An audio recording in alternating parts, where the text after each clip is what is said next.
श्री सिद्धिविनायकाय नमः। अथ श्री नारायण हृदय स्तोत्र। ओम नारायणः परं ज्योतिः आत्मा नारायणः परः नारायणः परं ब्रह्म नारायण नमोस्तुते नारायणः परो देवो धाता नारायणः परः नारायणः परो धाता नारायण नमोस्तुते नारायणः परं धाम ध्यानं नारायणः परः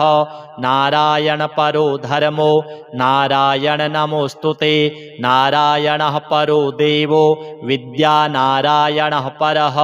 विश्वं नारायणः साक्षान् नारायण नमोस्तुते नारायणाद्विधिर्जातो जातो नारायणाद्भवः जातो नारायणादिन्द्रो नारायण नमोस्तुते रविर्नारायणस्तेजः चन्द्रो नारायणो महः वह्निर्नारायणः साक्षात् नारायण नमोस्तुते नारायणः उपास्यः स्यात् गुरुर्नारायणः परः नारायणः परो बोधो नारायण नमोस्तुते नारायणः फलं मुख्यं सिद्धिर्नारायणः सुखं हरिर्नारायणः शुद्धिर्नारायण नमोस्तुते निगमावेदितानन्तो कल्याणगुणवारिधे नारायण नमस्तेस्तु नरकारणवतारक जन्म मृत्युजरा व्याधि पारतन्त्यादिभिः सदा दोषैरस्पृष्टरूपाय नारायण नमोस्तुते वेदशास्त्रार्थविज्ञान साध्यभक्त्येकगोचर नारायण नमस्तेस्तु मामुद्धर भवार्णवात् नित्यानन्दमहोदार परात्पर जगत्पते नारायण नमस्तेस्तु मोक्षसाम्राज्यदायिने आब्रह्मस्तम्भपर्यन्तम् अखिलात्ममहाश्रय सर्वभूतात्मभूतात्मन् नारायण नमोस्तुते पालिताशेषलोकाय पुण्यश्रवणकीर्तन नारायण नमस्तेस्तु प्रलयोदकशायिने निरस्तसर्वदोषाय भक्त्यादिगुणदायिने नारायण नमस्तेस्तु त्वां विना नहि मे गतिः धर्मार्थकाममोक्षाख्य पुरुषार्थप्रदायिने नारायण नमस्तेस्तु पुनस्तेस्तु नमो नमः नारायण त्वमेवासि दहराख्ये हृदि स्थितः प्रेरिता प्रेर्यमाणानां त्वया प्रेरितमानसः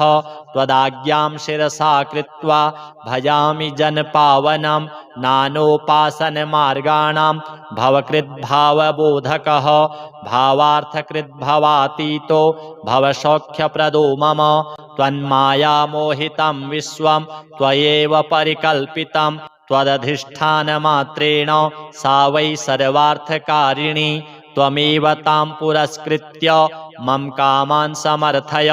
न मे त्वदन्यस्त्रातास्ति त्वदन्यं हि दैवतं त्वदन्यं न हि जानामि पालकं पुण्यवर्धनं यावत् सांसारिको भावो मनस्थो भावनात्मकः तावत् सिद्धिर्भवेत् साध्या सर्वदा सर्वदा विभो पापिनामहमेकाग्रो दयालूनां त्वमग्रणीः दयनीयो मदन्योऽस्ति तव कोत्र जगत्त्रये त्वयाहं नैव सृष्टश्चेत् न स्यात् तव दयालुता आमयो वा न सृष्टश्चेत् औषधस्य वृथोदयः पापसङ्गपरिश्रान्तः पापात्मा पापरूपधृक् त्वदन्यः कोत्र पापेभ्यः त्रातास्ति जगति तले त्वमेव माता च पिता त्वमेव बन्धुश्च सखा त्वमेव विद्या द्रविणं त्वमेव सर्वं मम देव प्रार्थनादशकं चैव मूलाष्टकमतः परं यः पठेत् शृणुयान् नित्यं तस्य लक्ष्मीः स्थिरा भवेत् नारायणस्य हृदयं सर्वाभीष्टफलप्रदं लक्ष्मीहृदयकं स्तोत्रं यदि चैतद्विना कृतं तत्सर्वं निष्फलं प्रोक्तं लक्ष्मीः क्रुध्यति सर्वदा एतत् संकलितं स्तोत्रं सर्वाभीष्टफलप्रदं जपेत् संकलितं कृत्वा सर्वाभीष्टमवाप्नुयात् नारायणस्य हृदयम् आदौ जप्त्वा ततः परं लक्ष्मीहृदयकं स्तोत्रं जपेन्नारायणं पुनः पुनर्नारायणं जप्त्वा पुनर्लक्ष्मीनुतिं जपेत् तद्वद्धोमादिकं कुर्यात् एतत् संकलितं शुभम् एवं मध्ये द्विवारेण जपेत् संकलितं शुभं लक्ष्मीहृदयके स्तोत्रे सर्वमन्यत् प्रकाशितं सर्वान् कामान् वाप्नोति आधिव्याधिभयं हरेत् गोप्यमेतत् सदा कुर्यात् न सर्वत्र प्रकाशयेत् इति गुह्यतमं शास्त्रं प्रोक्तं ब्रह्मादिभिः पुरा लक्ष्मीहृदयप्रोक्तेन विधिना साधयेत् सुधिः तस्मात् सर्वप्रयत्नेन साधयेत् गोपयेत् सुधिः यत्रैतत् पुस्तकं तिष्ठेत् लक्ष्मीनारायणात्मकं भूतपैशाचवेताल भयं नैव तु सर्वदा भृगुवारे तथा रात्रौ पूजयेत् पुस्तकद्वयं सर्वदा सर्वदा स्तुत्यं गोपयेत् साधयेत् सुधिः गोपनात् साधनान् लोके धन्यो भवति तत्त्वतः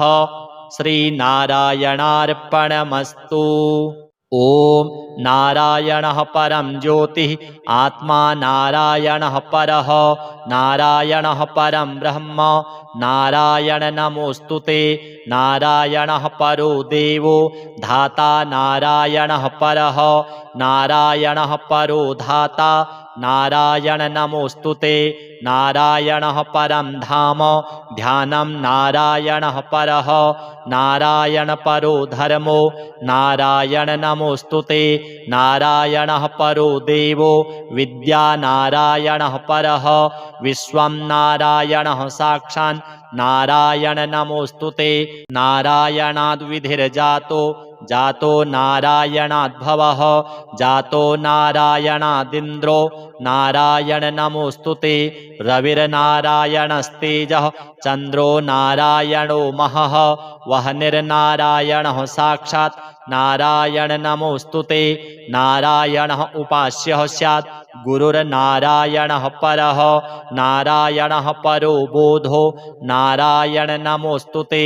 नारायणः फलं मोक्षं सिद्धिर्नारायणः सुखं हरिर्नारायणः शुद्धिर्नारायण नमोऽस्तुते निगमावेदितानन्त कल्याणगुणवारिधे नारायण नमस्तेस्तु नरकारणवतारक जन्ममृत्युजरा व्याधि पारतन्त्यादिभिः सदा दोषैरस्पृष्टरूपाय नारायण नमोऽस्तुते वेदशास्त्रार्थविज्ञान साध्यभक्त्येकगोचर नारायण नमस्तेस्तु मामुद्धर भवार्णवात् नित्यानन्दमहोदार परात्पर जगत्पते नारायण नमस्तेस्तु मोक्षसाम्राज्यदायिने आब्रह्मस्तम्भपर्यन्तम् अखिलात्ममहाश्रय सर्वभूतात्मभूतात्मन् नारायण नमोऽस्तुते पालिताशेषलोकाय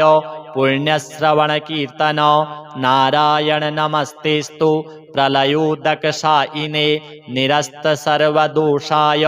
भक्त्यादिगुणदायिने नारायण नमस्तेस्तु त्वां विना नहि मे गतिः धर्मार्थकाममोक्षाख्य पुरुषार्थप्रदायिने नारायण नमस्तेस्तु पुनस्तेस्तु नमो नमः नारायण त्वमेवासि दहराख्ये हृदि स्थितः प्रेरिता प्रेर्यमाणानां त्वया प्रेरितमानसः त्वदाज्ञां शिरसा कृत्वा भजामि जनपावनं नानोपासनमार्गाणां भवकृद्भावबोधकः भावार्थकृद्भवातीतो भवसौख्यप्रदो मम त्वन्मायामोहितं विश्वं त्वयैव परिकल्पितं त्वदधिष्ठानमात्रेण सा वै सर्वार्थकारिणी त्वमेव तां पुरस्कृत्य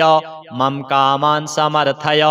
न मे त्वदन्यस्त्रातास्ति त्वदन्यं न हि दैवतं त्वदन्यं न हि जानामि पालकं पुण्यवर्धनं यावत् सांसारिको भावो मनस्थो भावनात्मकः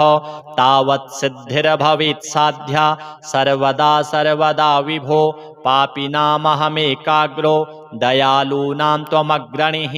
दयनीयो मदन्योऽस्ति तव कोत्र जगत्त्रये त्वयाहं नैव सृष्टश्चेत् न स्यात् तव दयालुता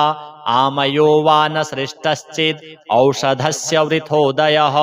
पापसङ्गपरिश्रान्तः पापात्मा पापरूपधृक् त्वदन्यः कोत्र पापेभ्यः त्रातास्ति जगति तले त्वमेव माता च पिता त्वमेव बन्धुश्च सखा त्वमेव विद्या द्रविणं त्वमेव सर्वं मम देव प्रार्थना दशकं चैव मूलाष्टकमतः परं यः पठेत् शृणुयान् नित्यं तस्य लक्ष्मीः स्थिरा भवेत् नारायणस्य हृदयं सर्वाभीष्टफलप्रदं लक्ष्मीहृदयकं स्तोत्रं यदि चैतद्विना कृतं तत्सर्वं निष्फलं प्रोक्तं लक्ष्मीः क्रुध्यति सर्वदा एतत् संकलितं स्तोत्रं सर्वाभीष्टफलप्रदं जपेत् संकलितं कृत्वा सर्वाभीष्टमवाप्नुयात् नारायणस्य हृदयम् आदौ जप्त्वा ततः परं लक्ष्मीहृदयकं स्तोत्रं जपेन्नारायणं पुनः पुनर्नारायणं जप्त्वा पुनर्लक्ष्मीनुतिं जपेत् तद्वद्धोमादिकं कुर्यात् एतत् संकलितं शुभम् एवं मध्ये द्विवारेण जपेत् संकलितं शुभं लक्ष्मीहृदयके स्तोत्रे सर्वमन्यत् प्रकाशितं सर्वान् कामान् वाप्नोति आधिव्याधिभयं हरेत् गोप्यमेतत् सदा कुर्यात् न सर्वत्र प्रकाशयेत् इति गुह्यतमं शास्त्रं प्रोक्तं ब्रह्मादिभिः पुरा लक्ष्मीहृदयप्रोक्तेन विधिना साधयेत् सुधीः तस्मात् सर्वप्रयत्नेन साधयेत् गोपयेत् सुधीः यत्रैतत् पुस्तकं तिष्ठेत् लक्ष्मीनारायणात्मकं भूतपैशाचवेताल भयं नैव तु सर्वदा भृगुवारे तथा रात्रौ पूजयेत् पुस्तकद्वयं सर्वदा सर्वदा स्तुत्यं गोपयेत् साधयेत् सुधीः गोपनात् साधनान् लोके धन्यो भवति तत्त्वतः श्रीनारायणार्पणमस्तु। ॐ नारायणः परं ज्योतिः आत्मा नारायणः परः नारायणः परं ब्रह्म नारायण नमोऽस्तुते नारायणः परो देवो धाता नारायणः परः नारायणः परो धाता नारायण नमोऽस्तुते नारायणः परं धाम ध्यानं नारायणः परः नारायण परो धर्मो नारायण नमोऽस्तुते नारायणः परो देवो विद्या नारायणः परः विश्वं नारायणः साक्षान् नारायण नमोऽस्तुते नारायणाद्विधिर्जातो जातो नारायणाद्भवः जातो नारायणादिन्द्रो नारायण नमोऽस्तुते रविर्नारायणस्तेजः चन्द्रो नारायणो महः वह्निर्नारायणः साक्षात् नारायण नमोऽस्तुते नारायणः उपास्यः स्यात् गुरुर्नारायणः परः नारायणः परो बोधो नारायण नमोऽस्तुते नारायणः फलं मोक्षं सिद्धिर्नारायणः सुखं हरिर्नारायणः शुद्धिर्नारायण नमोऽस्तुते निगमावेदितानन्त कल्याणगुणवारिधे नारायण नमस्तेस्तु नरकारणवतारक जन्ममृत्युजरा व्याधि पारतन्त्यादिभिः सदा दोषैरस्पृष्टरूपाय नारायण नमोऽस्तुते वेदशास्त्रार्थविज्ञान साध्यभक्त्येकगोचर नारायण नमस्तेस्तु मामुद्धर भवार्णवात् नित्यानन्दमहोदार परात्पर जगत्पते नारायण नमस्तेस्तु मोक्षसाम्राज्यदायिने आब्रह्मस्तम्भपर्यन्तम् अखिलात्ममहाश्रयो सर्वभूतात्मभूतात्मन् नारायण नमोऽस्तुते पालिता शेषलोकाय पुण्यश्रवणकीर्तन नारायण नमस्तेस्तु प्रलयोदकशायिने निरस्तसर्वदोषाय भक्त्यादिगुणदायिने नारायण नमस्तेस्तु त्वां विना नहि मे गतिः धर्मार्थकाममोक्षाख्य पुरुषार्थप्रदायिने नारायण नमस्तेस्तु पुनस्तेस्तु नमो नमः नारायण त्वमेवासि दहराख्ये हृदि स्थितः प्रेरिता प्रेर्यमाणानां त्वया प्रेरितमानसः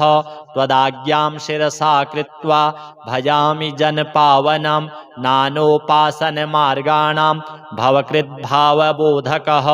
भावार्थकृद्भवातीतो भवसौख्यप्रदो मम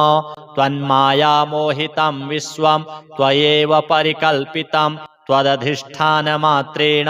सा वै सर्वार्थकारिणी त्वमेव तां पुरस्कृत्य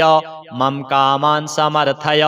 न मे त्वदन्यस्त्रातास्ति त्वदन्यं हि दैवतं त्वदन्यं न हि जानामि पालकं पुण्यवर्धनं यावत् सांसारिको भावो मनस्थो भावनात्मकः तावत् सिद्धिर्भवेत् साध्या सर्वदा सर्वदा विभो पापिनामहमेकाग्रो दयालूनां त्वमग्रणीः दयनीयो मदन्योऽस्ति तव कोत्र जगत्त्रये त्वयाहं नैव सृष्टश्चेत् न स्यात् तव दयालुता आमयो वा न सृष्टश्चेत् औषधस्य वृथोदयः पापसङ्गपरिश्रान्तः पापात्मा पापरूपधृक् त्वदन्यः कोत्र पापेभ्यः त्रातास्ति जगति तले त्वमेव माता च पिता त्वमेव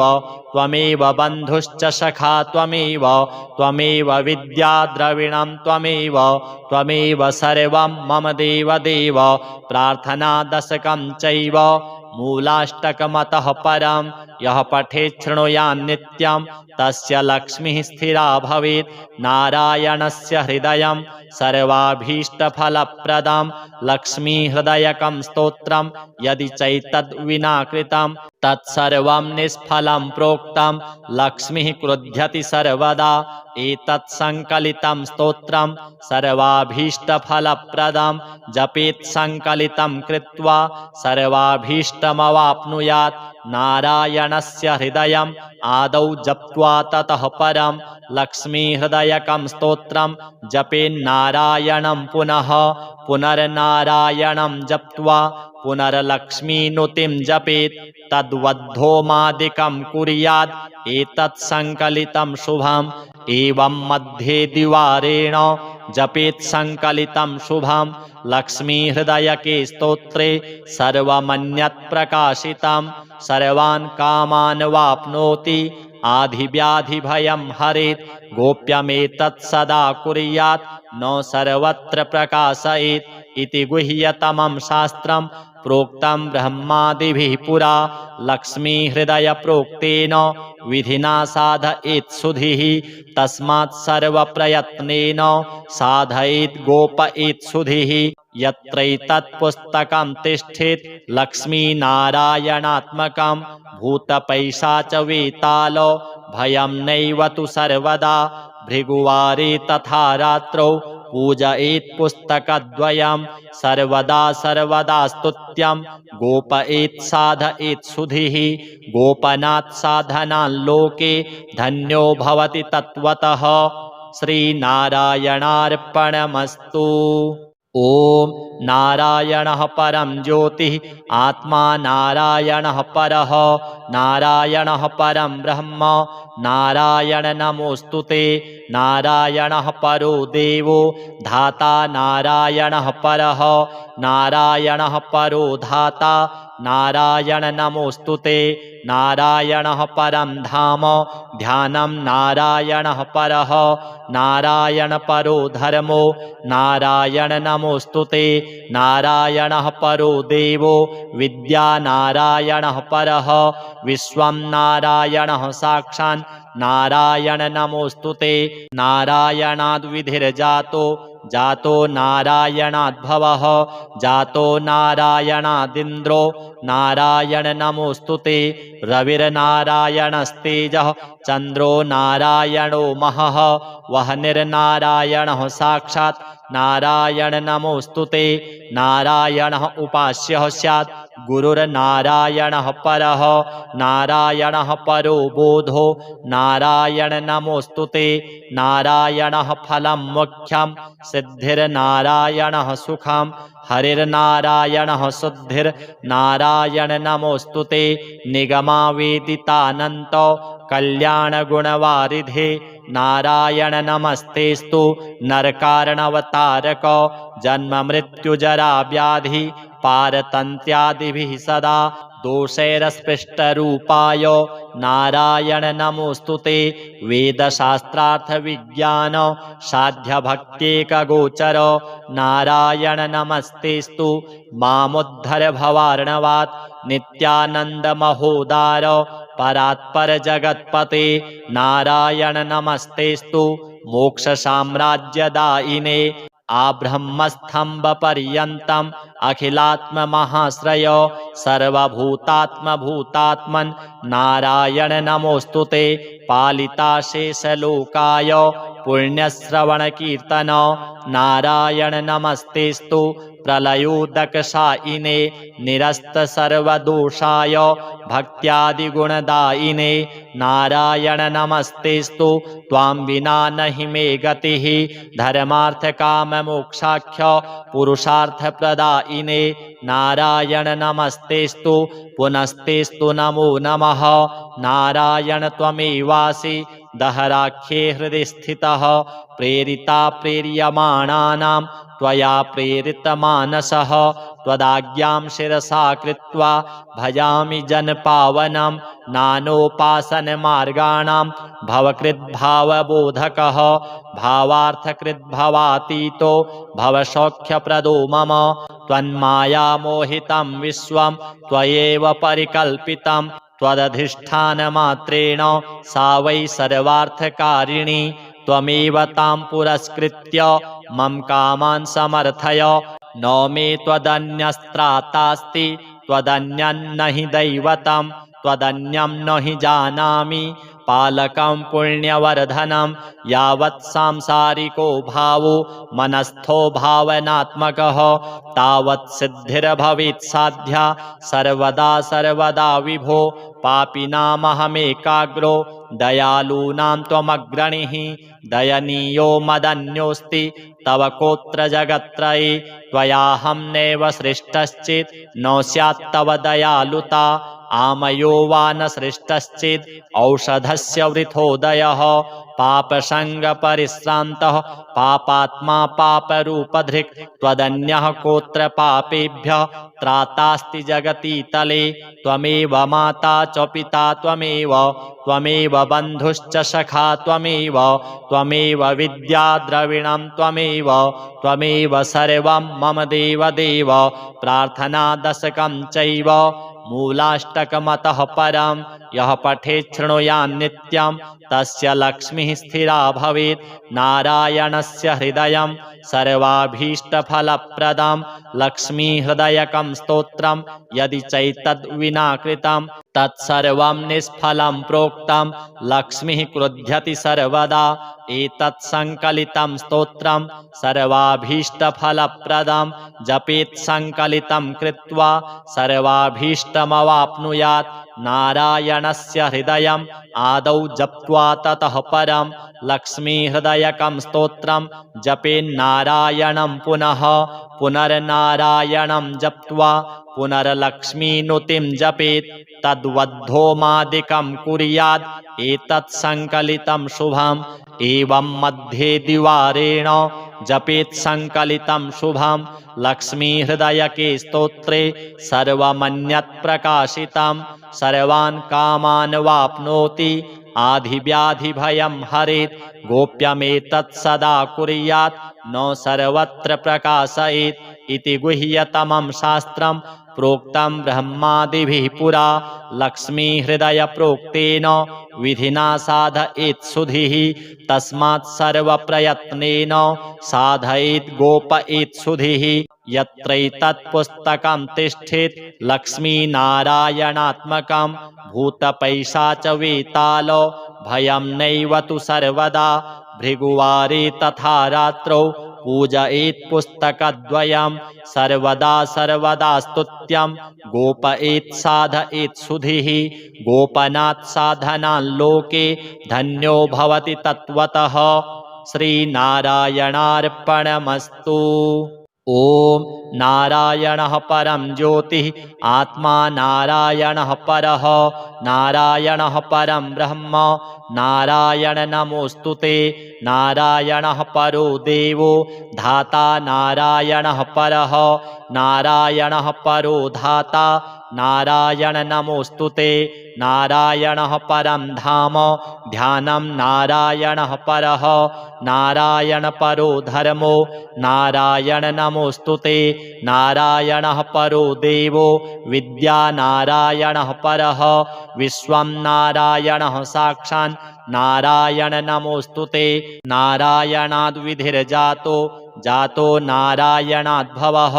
जातो नारायणादिन्द्रो नारायण नमोऽस्तुते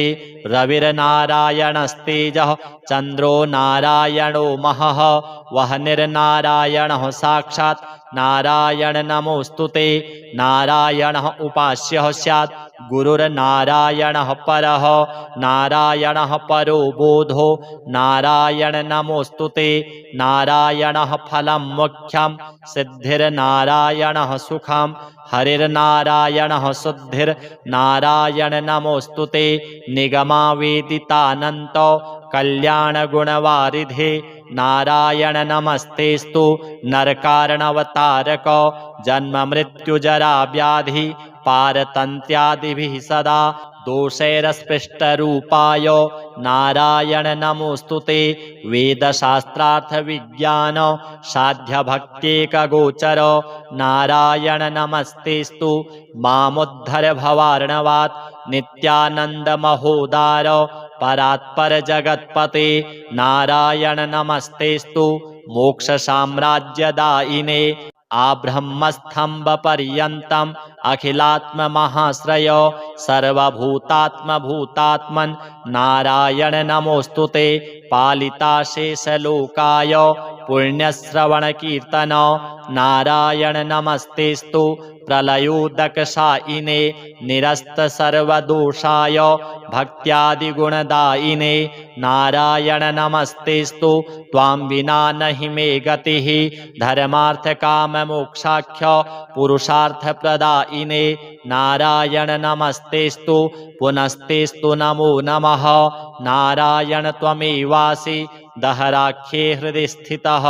प्रेरिता प्रेर्यमाणानां त्वया प्रेरितमानसः त्वदाज्ञां शिरसा कृत्वा भजामि जनपावनं नानोपासनमार्गाणां भवकृद्भावबोधकः भावार्थकृद्भवातीतो भवसौख्यप्रदो मम त्वन्मायामोहितं विश्वं त्वयैव परिकल्पितं त्वदधिष्ठानमात्रेण सा वै सर्वार्थकारिणी त्वमेव तां पुरस्कृत्य मम कामान् समर्थय न मे त्वदन्यस्त्रातास्ति त्वदन्यं न हि दैवतं त्वदन्यं न हि जानामि पालकं पुण्यवर्धनं यावत् सांसारिको भावो मनस्थो भावनात्मकः तावत् सिद्धिर्भवेत् साध्या सर्वदा सर्वदा विभो पापिनामहमेकाग्रो दयालूनां त्वमग्रणीः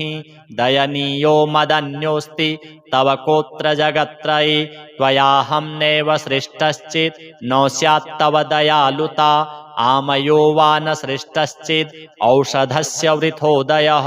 पापसङ्गपरिश्रान्तः पापात्मा पापरूपधृक् त्वदन्यः कोऽत्र पापेभ्यः त्रातास्ति जगति तले त्वमेव माता च पिता त्वमेव बन्धुश्च सखा त्वमेव विद्या द्रविणं त्वमेव सर्वं मम देव प्रार्थनादशकं चैव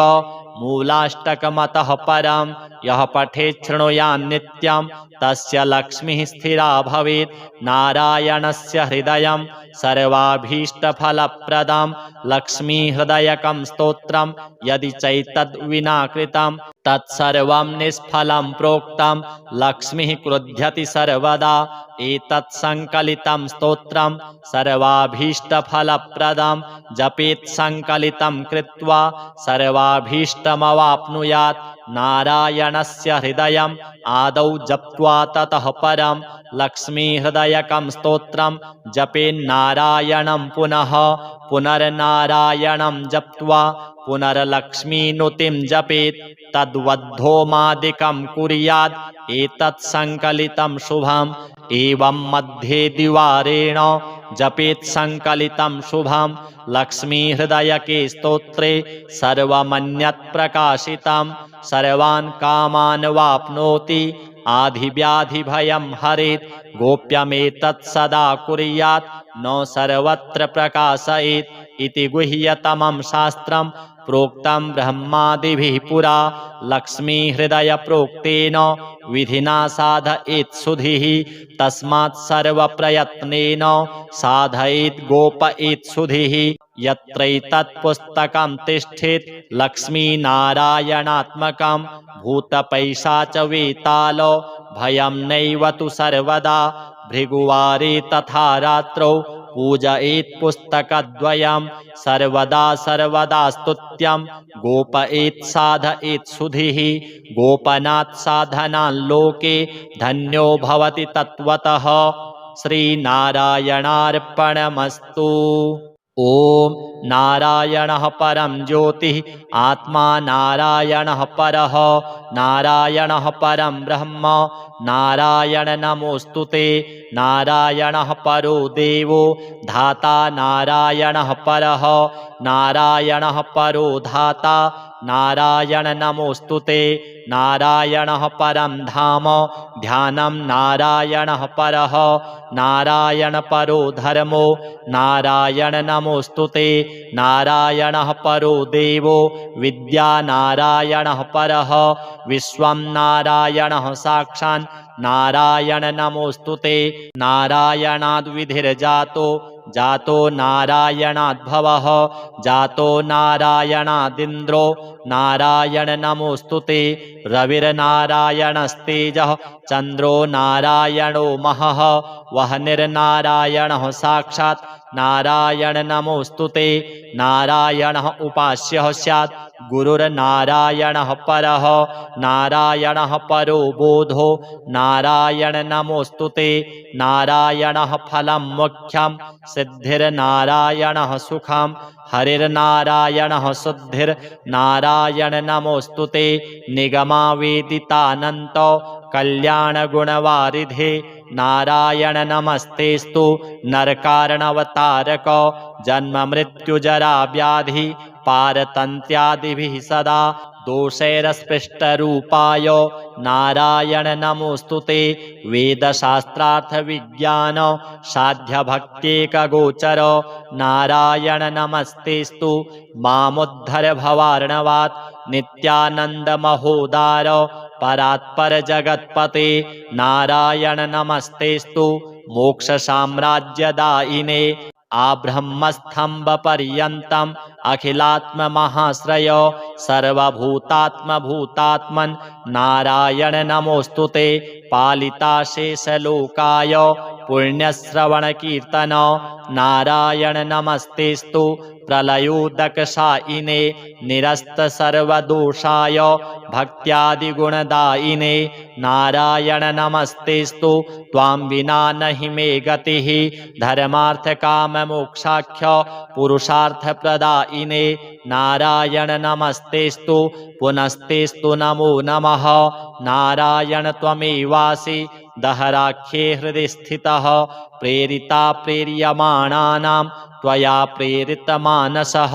त्वदाज्ञां शिरसा कृत्वा भजामि जनपावनं नानोपासनमार्गाणां भवकृद्भावबोधकः भावार्थकृद्भवातीतो भवसौख्यप्रदो मम त्वन्मायामोहितं विश्वं त्वयैव परिकल्पितं त्वदधिष्ठानमात्रेण सा वै सर्वार्थकारिणी त्वमेव तां पुरस्कृत्य मम कामान् समर्थय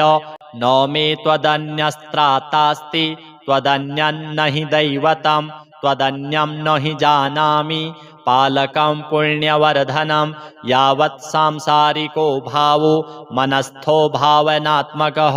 तावत् सिद्धिर्भवेत् साध्या सर्वदा सर्वदा विभो पापिनामहमेकाग्रो दयालूनां त्वमग्रणीः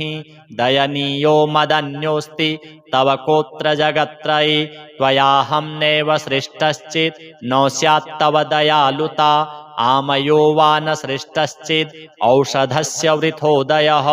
पापसङ्गपरिश्रान्तः पापात्मा पापरूपधृक् त्वदन्यः कोत्र पापेभ्यः त्रातास्ति जगति तले त्वमेव माता च पिता त्वमेव बन्धुश्च सखा त्वमेव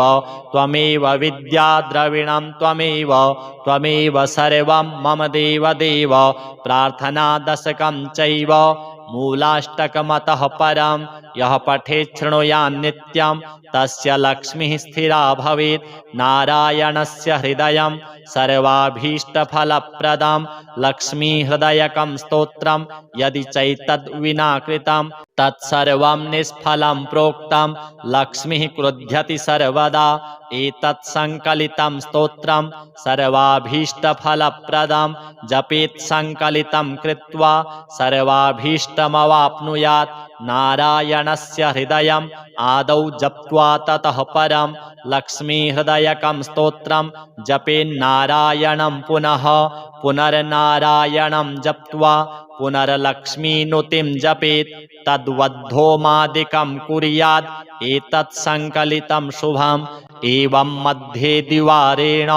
जपेत् संकलितं शुभं लक्ष्मीहृदयके स्तोत्रे सर्वमन्यत् प्रकाशितं सर्वान् कामान् वाप्नोति आधिव्याधिभयं हरेत् गोप्यमेतत् सदा कुर्यात् न सर्वत्र प्रकाशयेत् इति गुह्यतमं शास्त्रं प्रोक्तं ब्रह्मादिभिः पुरा लक्ष्मीहृदयप्रोक्तेन विधिना साधयेत् सुधीः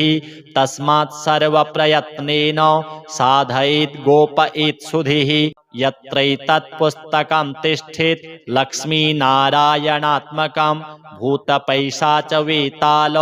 भयं नैव तु सर्वदा भृगुवारे तथा रात्रौ पूजयेत् पुस्तकद्वयं सर्वदा स्तुत्यं गोपयेत् साधयेत् सुधीः गोपनात् साधनान् लोके धन्यो भवति तत्त्वतः श्रीनारायणार्पणमस्तु। ॐ नारायणः परं ज्योतिः आत्मा नारायणः परः नारायणः परं ब्रह्म नारायण नमोऽस्तुते नारायणः परो देवो धाता नारायणः परः नारायणः परो धाता नारायण नमोऽस्तुते नारायणः परं धाम ध्यानं नारायणः परः नारायण परो धर्मो नारायण नमोऽस्तुते नारायणः परो देवो विद्या नारायणः परः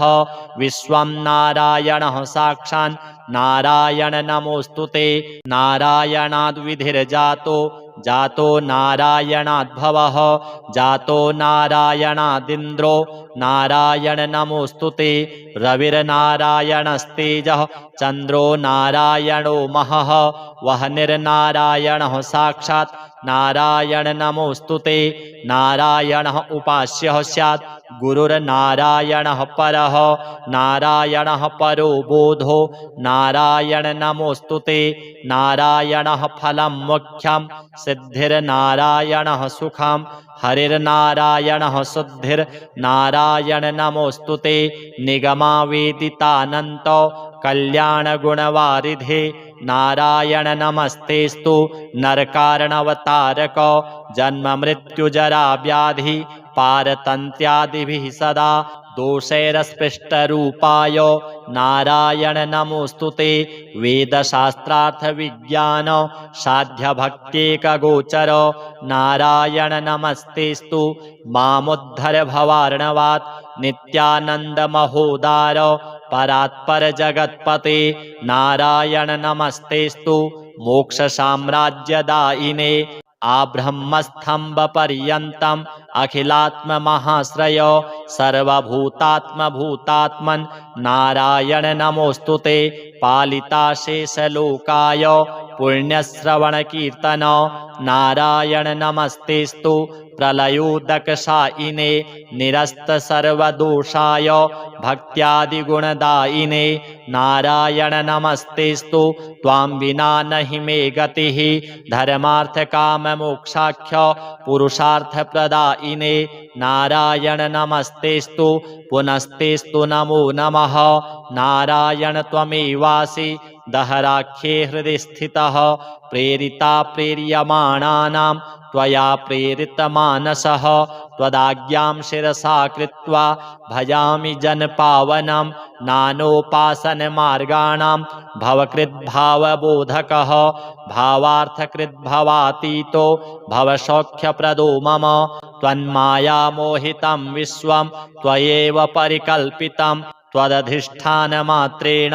सा वै सर्वार्थकारिणी। त्वमेव तां पुरस्कृत्य मम कामान् समर्थय। न मे त्वदन्यस्त्रातास्ति त्वदन्यं हि दैवतं। त्वदन्यं न हि जानामि पालकं पुण्यवर्धनं। यावत् सांसारिको भावो मनस्थो भावनात्मकः तावत् सिद्धिर्भवेत् साध्या सर्वदा सर्वदा विभो। पापिनामहमेकाग्रो दयालूनां त्वमग्रणीः। दयनीयो मदन्योऽस्ति तव कोऽत्र जगत्त्रये। त्वयाहं नैव सृष्टश्चेत् न स्यात् तव दयालुता। आमयो वा न सृष्टश्चेत् औषधस्य वृथोदयः। पापसङ्गपरिश्रान्तः पापात्मा पापरूपधृक्। त्वदन्यः कोऽत्र पापेभ्यः त्रातास्ति जगति तले। त्वमेव माता च पिता त्वमेव त्वमेव बन्धुश्च सखा त्वमेव त्वमेव विद्या द्रविणं त्वमेव त्वमेव सर्वं मम देवदेव। प्रार्थनादशकं चैव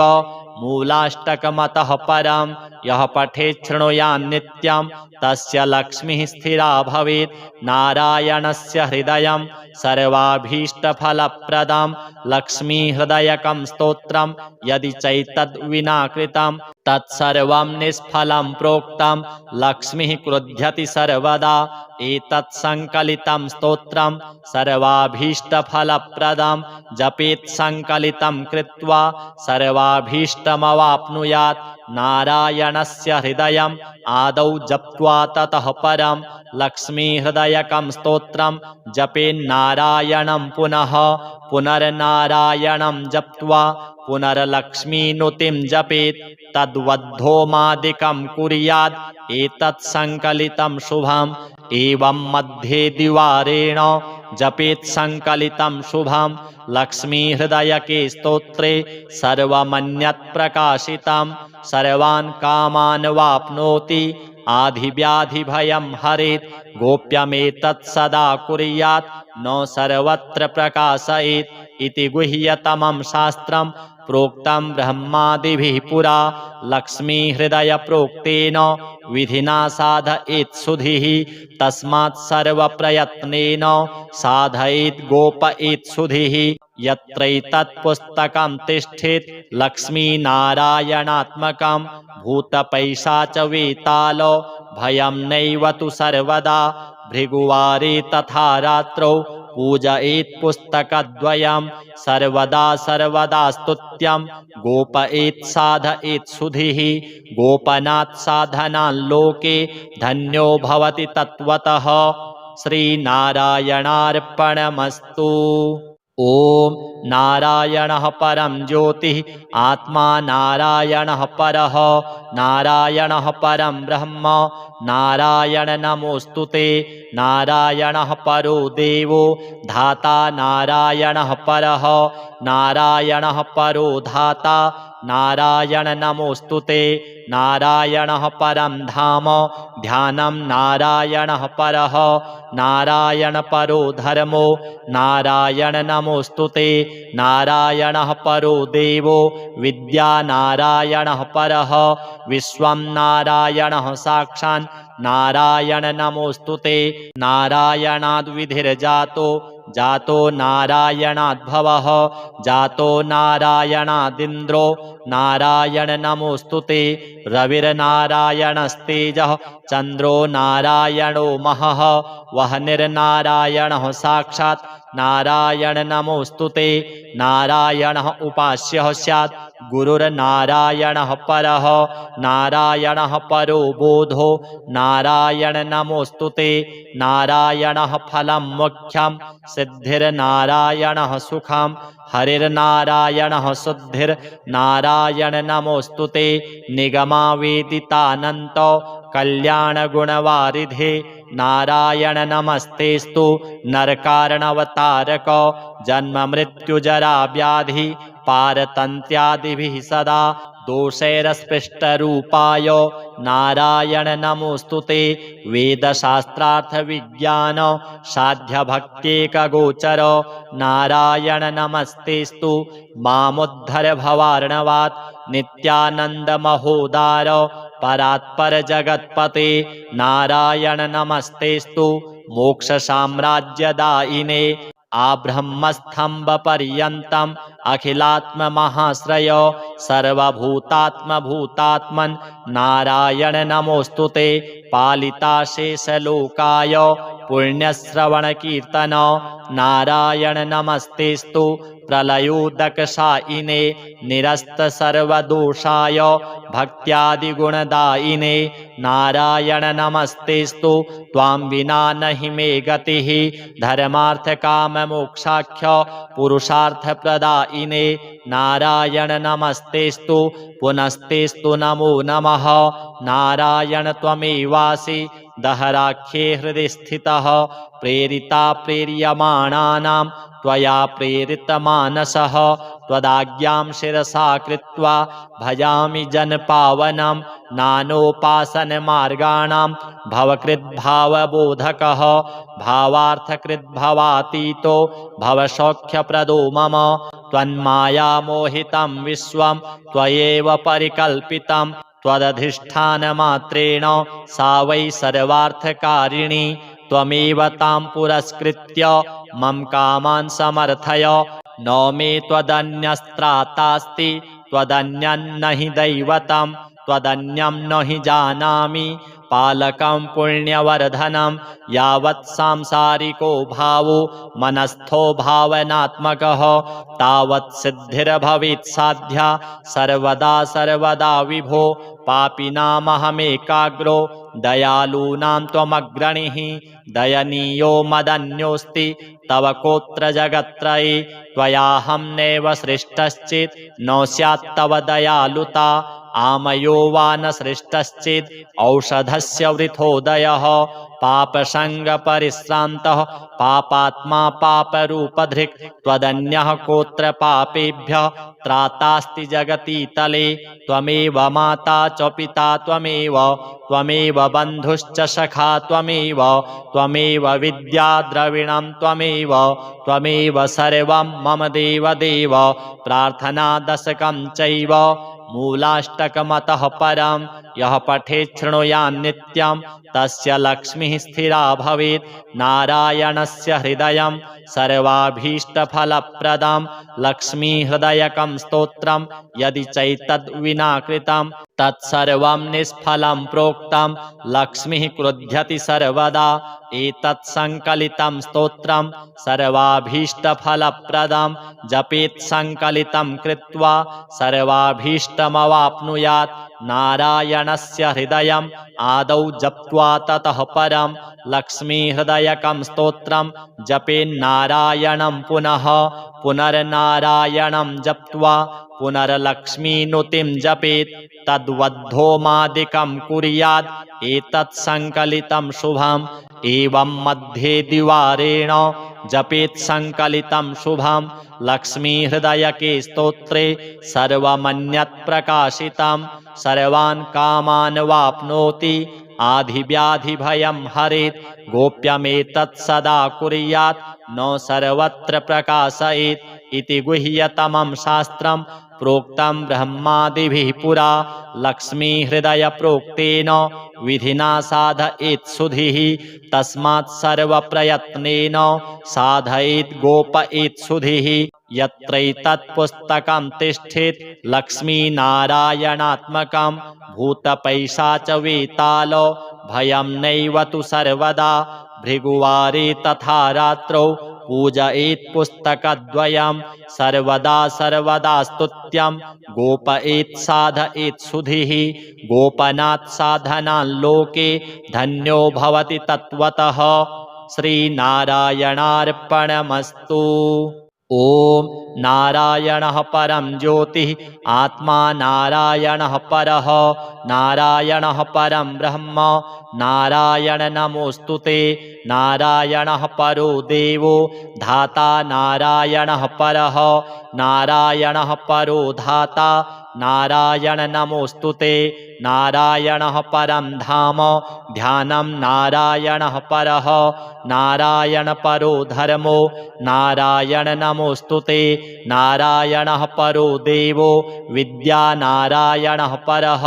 विश्वं नारायणः साक्षात् नारायण नमोऽस्तुते। नारायणाद्विधिर्जातो जातो नारायणाद्भवः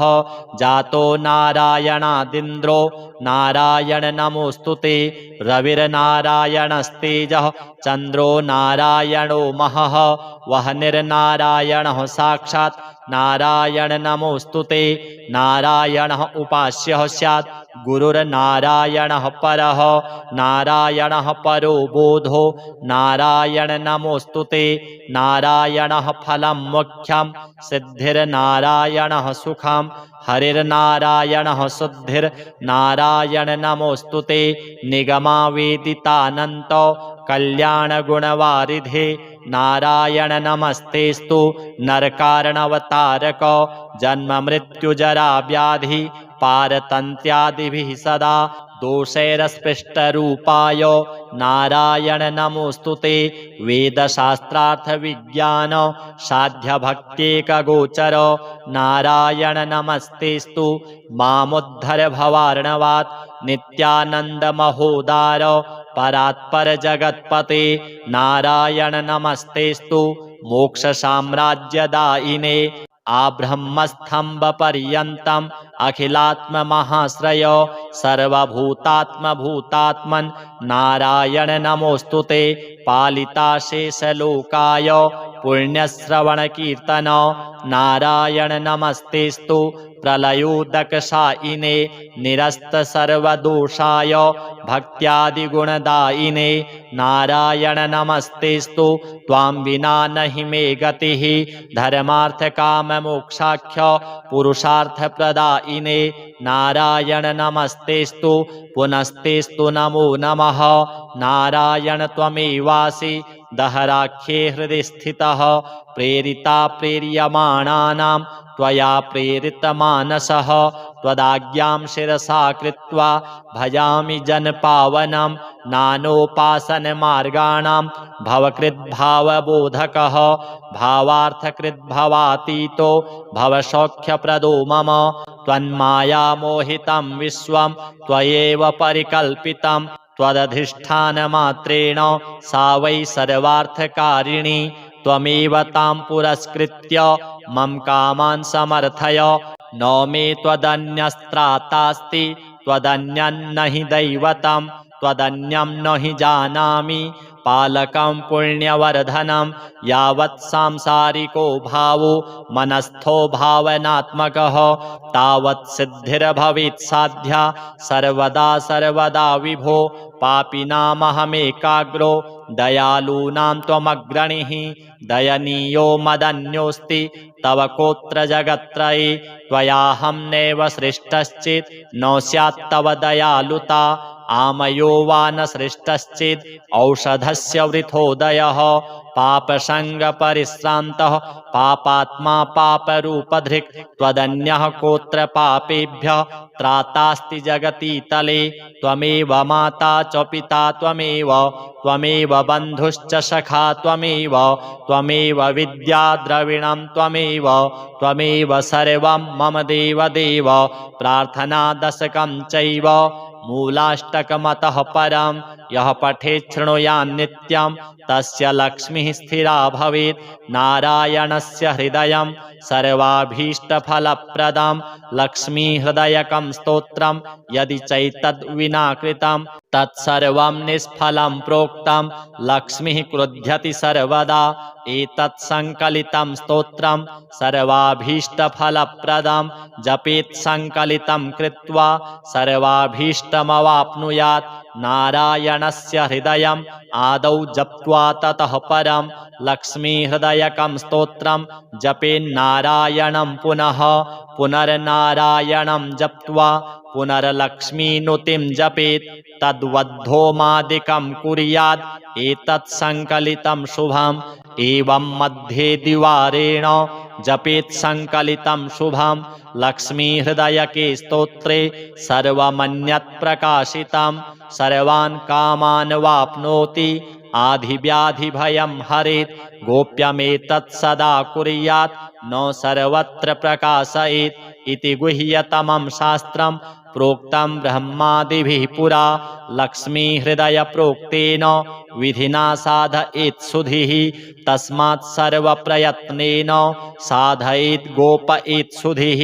यत्रैतत्पुस्तकं तिष्ठेत् लक्ष्मीनारायणात्मकं भूतपैशाचवेताल भयं नैव तु सर्वदा भृगुवारे तथा रात्रौ पूजयेत् पुस्तकद्वयं सर्वदा स्तुत्यं गोपयेत् साधयेत् सुधिः गोपनात् साधनान् लोके धन्यो भवति तत्त्वतः श्रीनारायणार्पणमस्तु। ॐ नारायणः परं ज्योतिः आत्मा नारायणः परः नारायणः परं ब्रह्म नारायण नमोऽस्तुते नारायणः परो देवो धाता नारायणः परः नारायणः परो धाता नारायण नमोऽस्तुते नारायणः परं धाम ध्यानं नारायणः परः नारायण परो धर्मो नारायण नमोऽस्तुते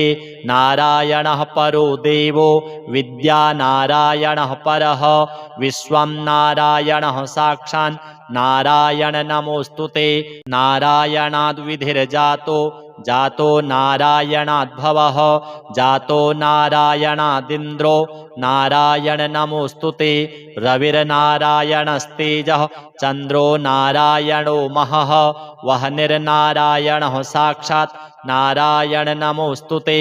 नारायणः उपास्यः स्यात् गुरुर्नारायणः परः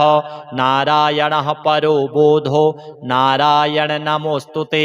नारायणः फलं मुख्यं सिद्धिर्नारायणः सुखं हरिर्नारायणः शुद्धिर्नारायण नमोऽस्तुते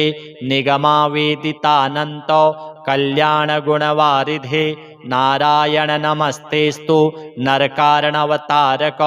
जन्ममृत्युजराव्याधि पारतन्त्यादिभिः सदा दोषैरस्पृष्टरूपाय नारायण नमोऽस्तुते वेदशास्त्रार्थविज्ञान साध्यभक्त्येकगोचर नारायण नमस्तेस्तु मामुद्धर भवार्णवात् नित्यानंद महोदार परात्पर जगत्पते नारायण नमस्तेस्तु मोक्ष साम्राज्यदायिने आब्रह्मस्तंभ पर्यन्तम् अखिलात्म महाश्रय सर्वभूतात्म भूतात्मन् नारायण नमोस्तुते पालिता शेषलोकाय पुण्यश्रवण कीर्तन नारायण नमस्तेस्तु प्रलयोदकशायिने निरस्त सर्वदोषाय भक्त्यादिगुणदायिने नारायण नमस्तेस्तु त्वां विना नहि मे गतिः धर्मार्थ काम मोक्षाख्य पुरुषार्थ प्रदायिने नारायण नमस्तेस्तु पुनस्तेस्तु नमो नमः नारायण त्वमेवासि दहराख्ये हृदि स्थितः प्रेरिता प्रेर्यमाणानां त्वया प्रेरितमानसः त्वदाज्ञां शिरसा कृत्वा भजामि जनपावनं नानोपासनमार्गाणां भवकृद्भावबोधकः भावार्थकृद्भवातीतो भवसौख्यप्रदो मम त्वन्मायामोहितं विश्वं त्वयैव परिकल्पितं त्वदधिष्ठानमात्रेण सा वै सर्वार्थकारिणी त्वमेव तां पुरस्कृत्य मम कामान् समर्थय न मे त्वदन्यस्त्रातास्ति त्वदन्यं न हि दैवतं त्वदन्यं न हि जानामि पालकं पुण्यवर्धनं यावत् सांसारिको भावो मनस्थो भावनात्मकः तावत् सिद्धिर्भवेत् साध्या सर्वदा सर्वदा विभो पापिनामहमेकाग्रो दयालूनां त्वमग्रणीः दयनीयो मदन्योऽस्ति तव कोत्र जगत्त्रये त्वयाहं नैव सृष्टश्चित् न स्यात् तव दयालुता आमयो वा न सृष्टश्चित् औषधस्य वृथोदयः पापसङ्गपरिश्रान्तः पापात्मा पापरूपधृक् त्वदन्यः कोत्र पापेभ्यः त्रातास्ति जगति तले त्वमेव माता च पिता त्वमेव बन्धुश्च सखा त्वमेव विद्या द्रविणं त्वमेव सर्वं मम देव प्रार्थनादशकं चैव मूलाष्टकमतः परं यः पठेत् शृणुयान् नित्यं तस्य लक्ष्मीः स्थिरा भवेत् नारायणस्य हृदयं सर्वाभीष्टफलप्रदं लक्ष्मीहृदयकं स्तोत्रं यदि चैतद्विना कृतं तत्सर्वं निष्फलं प्रोक्तं लक्ष्मीः क्रुध्यति सर्वदा एतत् संकलितं स्तोत्रं सर्वाभीष्टफलप्रदं जपेत् संकलितं कृत्वा सर्वाभीष्टमवाप्नुयात् नारायणस्य हृदयम् आदौ जप्त्वा ततः परं लक्ष्मीहृदयकं स्तोत्रं जपेन्नारायणं पुनर्नारायणं जप्त्वा पुनर्लक्ष्मीनुतिं जपेत् तद्वद्धोमादिकं कुर्यात् एतत् संकलितं शुभम् एवं मध्ये द्विवारेण जपेत् संकलितं शुभं लक्ष्मीहृदयके स्तोत्रे सर्वमन्यत् प्रकाशितं सर्वान् कामान् वाप्नोति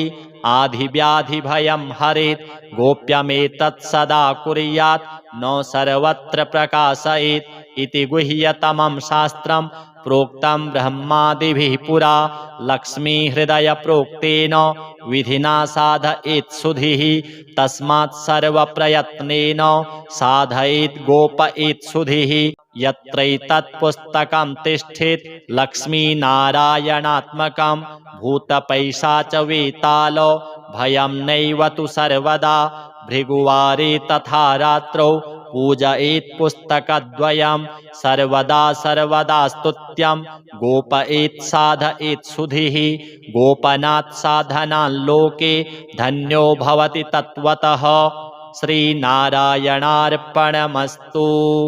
ॐ नारायणः परं ज्योतिः आत्मा नारायणः परः नारायणः परं ब्रह्म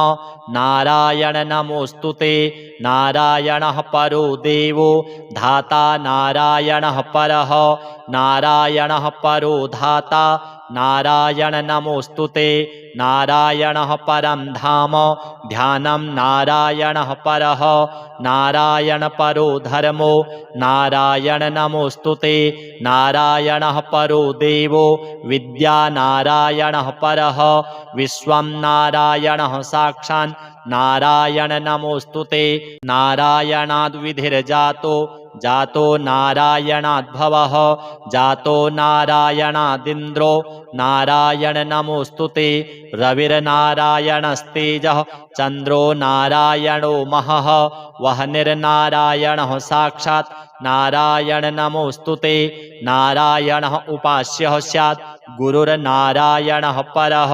नारायणः परो बोधो नारायण नमोऽस्तुते।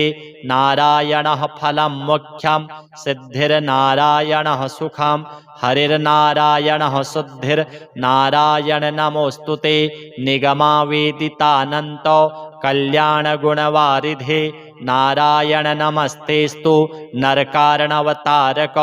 जन्ममृत्युजरा व्याधि पारतन्त्यादिभिः सदा दोषैरस्पृष्टरूपाय नारायण नमोऽस्तुते। वेदशास्त्रार्थविज्ञान साध्यभक्त्येकगोचर नारायण नमस्तेस्तु।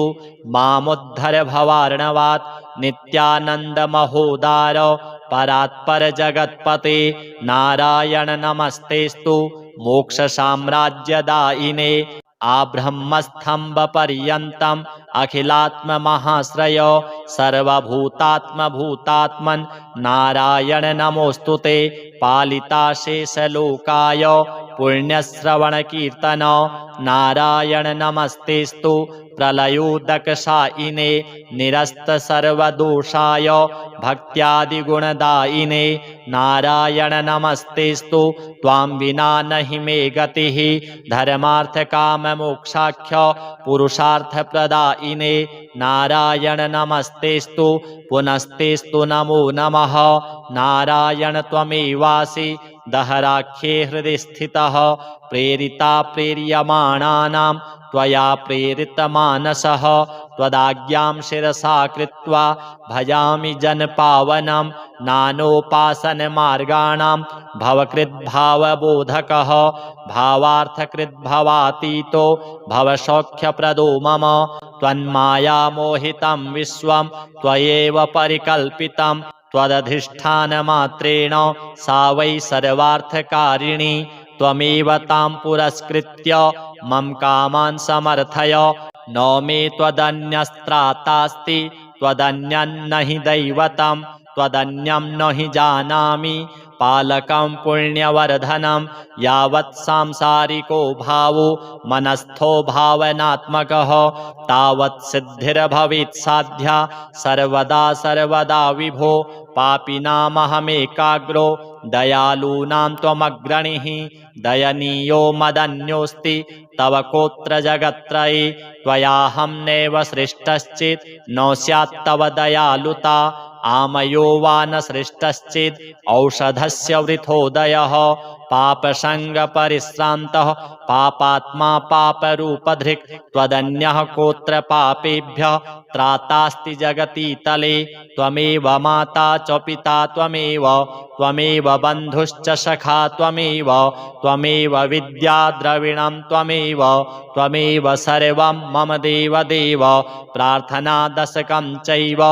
मूलाष्टकमतः परं यः पठेत् शृणुयान् नित्यं तस्य लक्ष्मीः स्थिरा भवेत् नारायणस्य हृदयं सर्वाभीष्टफलप्रदं लक्ष्मीहृदयकं स्तोत्रं यदि चैतद्विना कृतं तत्सर्वं निष्फलं प्रोक्तं लक्ष्मीः क्रुध्यति सर्वदा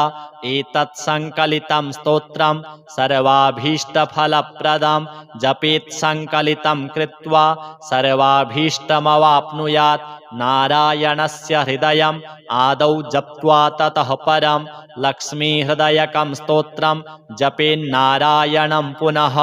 पुनर्नारायणं जप्त्वा पुनर्लक्ष्मीनुतिं जपेत् तद्वद्धोमादिकं कुर्यात् एतत् संकलितं शुभम् एवं मध्ये द्विवारेण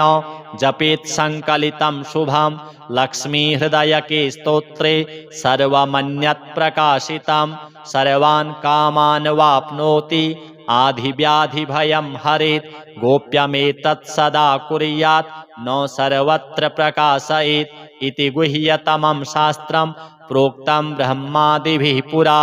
लक्ष्मीहृदयप्रोक्तेन विधिना साधयेत् सुधीः तस्मात् सर्वप्रयत्नेन साधयेत् गोपयेत् सुधीः यत्रैतत् पुस्तकं तिष्ठेत् लक्ष्मीनारायणात्मकं भूतपैशाचवेताल भयं नैव तु सर्वदा भृगुवारे तथा रात्रौ पूजयेत् पुस्तकद्वयं सर्वदा सर्वदा स्तुत्यं गोपयेत् साधयेत् सुधीः गोपनात् साधनान् लोके धन्यो भवति तत्त्वतः श्रीनारायणार्पणमस्तु।